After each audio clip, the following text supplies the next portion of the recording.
এখন উদ্দেশ্যটা বলি, আজকে লেকচার দেওয়ার জন্য আসি নাই। আজকে এসেছি আমাদের এখানে ডক্টর ভাই নজরুল ভাই আছেন, আসসালামু আলাইকুম, এবং আমাদের ইঞ্জিনিয়ার ভাই, একজন ইঞ্জিনিয়ার ভাই আমাদের ইকবাল ভাই। এই দুই ভাইয়ের দাওয়াতে এসেছি আর কি। তাদের বাসায় ইনশাল্লাহ একটু খাওয়া দাওয়া হবে। ভাই খাওয়া দাওয়া করাবেন তো? আর একটা অ্যানাউন্সমেন্ট দিব, সেটা হচ্ছে ভাই, দুই ভাই আরো কিছু ভাই আছে তাদের সাথে, তারা মিলে আপনাদের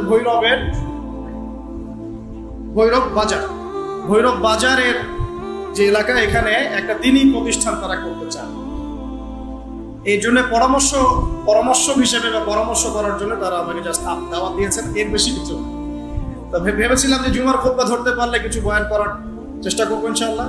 আল্লাহ যেভাবে চেয়েছেন সেভাবে হয়েছে। তার বউ হবে তেমন, কথাটা কি ঠিক? জি না, কথাটা ঠিক নয়। অনেক সময় খারাপ চরিত্রের মানুষও ভালো মেয়ের সাথে বিবাহ হতে পারে। তা আল্লাহ যে বলেছেন জেনাকার পুরুষ জেনাকার মেয়েকে বিবাহ করবে, ওটা হলো যাদের সাথে ঘটে গেছে তারই সাথে বিবাহ। আর আরেকটা হলো যে মানুষ জেনা করার পরে যদি তওবা করে তাহলে ভালো হয়ে গেছে। তাজহিজুল মাইয়িত, মারা গেলে লাশ রেখে দেওয়া যায় না, তাড়াতাড়ি দাফন করে দাও। নামাজের সময় হলে নামাজ পড়ো, দেরি করো না। মানুষ মারা গেলে দাফন করতে দেরি করো না। বান্দা যদি পাপ করে ফেলে তওবা করতে দেরি করো। এজন্য পাপ করার সাথে সাথে তওবা করার দরকার আছে না নাই? এখন তওবা যে করব, কোন সিস্টেমে করব? কোন সিস্টেমে? ভুল হওয়া মাত্রই আপনি অনুতপ্ত হয়ে চোখের পানি ছেড়ে আল্লাহর কাছে মাফ চান, আল্লাহর কাছে ক্ষমা চান, এটার নামই তওবা। আমাদের দেশে হুজুরাই না তওবা পড়ায়, আছে না নাই?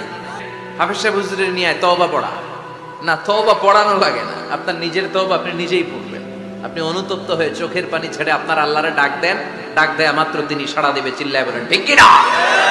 তোমাকে সালাতে ডাকে, রব বলে যে সিজদা করো, তুমি এভাবে দাঁড়িয়ে থাকো সিগারেট হাতে নিয়ে, অথবা কোনো ক্যারামের বুটে, অথবা তোমার ড্রাইভিং সিটে, কোনো গেমসে, স্ত্রীর সাথে কথোপকথনে, টেলিভিশনের পর্দায়, অথবা কাজকর্মে, অথবা ড্রাইভিং এ। কিভাবে তুমি রবের সাথে তুমি এই অন্যায় কর? তোমার সাহস কিভাবে হয়? নিজের ইজ্জতের গুরুত্ব বোঝে না,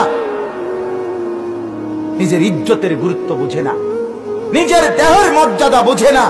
সে মনে করে রাস্তার লম্পট যত দেখবে তত খুশি, তত আনন্দ, তত ফুর্তি, তত সুখ।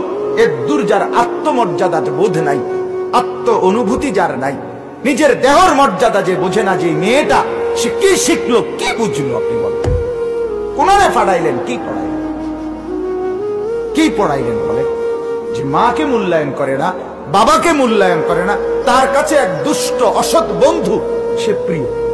তাহলে কি পড়া শিখাইলেন? আবু বকর সিদ্দিক রাদিয়াল্লাহু আনহু কেমন মানুষ ছিলেন মনে করেন আপনি?